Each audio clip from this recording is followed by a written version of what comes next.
আসসালামু আলাইকুম।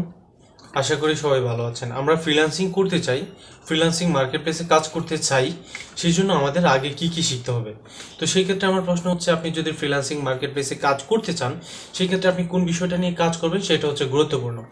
তারপর আপনি যে বিষয় নিয়ে কাজ করেন না কেন, প্রথমত আপনাকে অবশ্যই বেসিক কম্পিউটার কমপ্লিট থাকতে হবে। বেসিক কম্পিউটার বলতে আমি যা বোঝাচ্ছি, অফিস অ্যাপ্লিকেশনে যেগুলো আছে, MS Word, PowerPoint, internet browsing, MS Excel, এই কাজগুলো ভালোভাবে জানতে হবে। ইন্টারনেট ব্রাউজিংয়ের মধ্যে একটু গুরুত্ব দিতে হবে বেশি। এখান থেকে আপনি অনলাইন থেকে কোনো একটা তথ্য সংগ্রহ করা, বা আপনি কোনো একটা প্রবলেমে পড়লে আপনি কোনো একটা বিষয় নিয়ে বুঝতেছেন না, সেটা ইনস্ট্যান্ট ইউটিউব থেকে দেখে সেটা সমাধান করা, বা গুগল থেকে দেখে সমাধান করা, এরকম একটা এক্সপিরিয়েন্স আপনার থাকতে হবে। সেই ক্ষেত্রে কিন্তু আপনি এখানে সফল হবেন, এটা সম্ভব।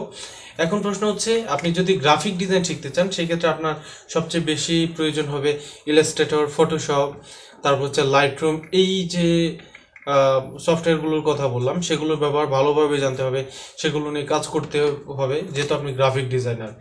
আর আপনি যদি ডিজিটাল মার্কেটিং নিয়ে কাজ করতে চান, সেই ক্ষেত্রে ডিজিটাল মার্কেটিংয়ের প্ল্যাটফর্মটা অনেক বড়, এটা অ্যাকচুয়ালি বলে শেষ করা যাবে না। তারপরে আমি এখানে সহজ যে কাজগুলো আছে সেগুলো বলি, যেমন ডাটা এন্ট্রি করতে পারেন, classified posting, link building, forum posting, হ্যাঁ।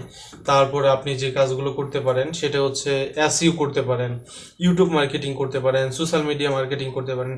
এগুলোর চাহিদা অনেক বেশি। তো আপনি ডিজিটাল মার্কেটিংয়ের ক্ষেত্রে এই সেক্টরগুলো নিয়ে কাজ করতে পারেন। আর যারা ওয়েব ডিজাইন ডেভেলপমেন্ট নিয়ে কাজ করবেন, তাদের তো অবশ্যই আপনাদেরকে HTML, CSS, জাভাস্ক্রিপ্ট, jQuery এবং এর রিলেটেড যত ল্যাঙ্গুয়েজ আছে সবগুলো আপনাদেরকে ভালোভাবে শিখতে হবে। আপনারা যারা ওয়েব ডিজাইন করতে চান, তাদের জন্য অবশ্যই এগুলো গুরুত্বপূর্ণ। আশা করি ব্যাপারটা আপনাদের জন্য ক্লিয়ার হয়ে গেল। সবাই ভালো থাকবেন।